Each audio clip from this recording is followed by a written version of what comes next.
ভাইফোঁটার একটা special blog নিয়ে চলে এলাম। পুরো সকাল সকাল রেডি হয়ে নিয়েছি, কারণ আজকে তো ভাইফোঁটা। সকাল সকাল রেডি না হলেও হবে না। তাই সকাল সকাল রেডি হয়ে পড়েছে। আর এদিকে বাবা, জেঠু, কাকু কিন্তু সবাই ভাইফোঁটা নেওয়ার জন্য কিন্তু বসে পড়েছে। ফার্স্টেই বড়দের ফোঁটা হয়ে গেল, তারপর সব থেকে ছোট যেই ছেলেগুলো আছে, মানে দাদা ভাই যারা আছে, তারা কিন্তু এক এক করে বসে গেছে। ফার্স্টে তো বড়রা ফোঁটা দিয়েছে, তারপর এখন আমরা দিচ্ছি। ফার্স্টেই বড়দেরকে দিয়েছি, তারপর ছোটদেরকে এক এক করে দিয়েছি। ভাইদেরকে তো আশীর্বাদ আমি করলাম, আর যারা আমার থেকে বড় ছিল তারা উল্টে আমাকে আশীর্বাদ করেছে যেন আমি ভালো থাকি, জীবনে কিছু করতে পারি, ইত্যাদি ইত্যাদি।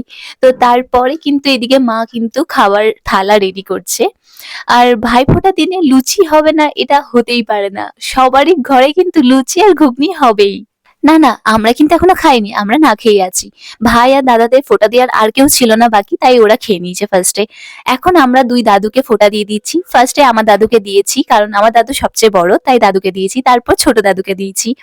দাদুদেরকে আর ঠাকুমাদেরকে ফোঁটা দেওয়ার মজাই আলাদা। কেন বলো তো? দাদু আর ঠাকুমাদেরকে তো এখন তো যেহেতু ইনকাম আমি করি না, যখন ইনকাম করব তখন অবশ্যই দেবো। বাট এখন ইনকাম করি না বলে আমাদের তো কোনো গিফটস দিতে হয় না। তাই বেশ ভালোই লাগে গিফটস নিতে। আমাদের হিন্দু ধর্মে বলা আছে যে ভাইফোঁটা সেই বছর হবে না যেই বছর লোক মারা যাবে। এজন্য অনেকেই আসে নাই, আবার অনেকেই এসেছে।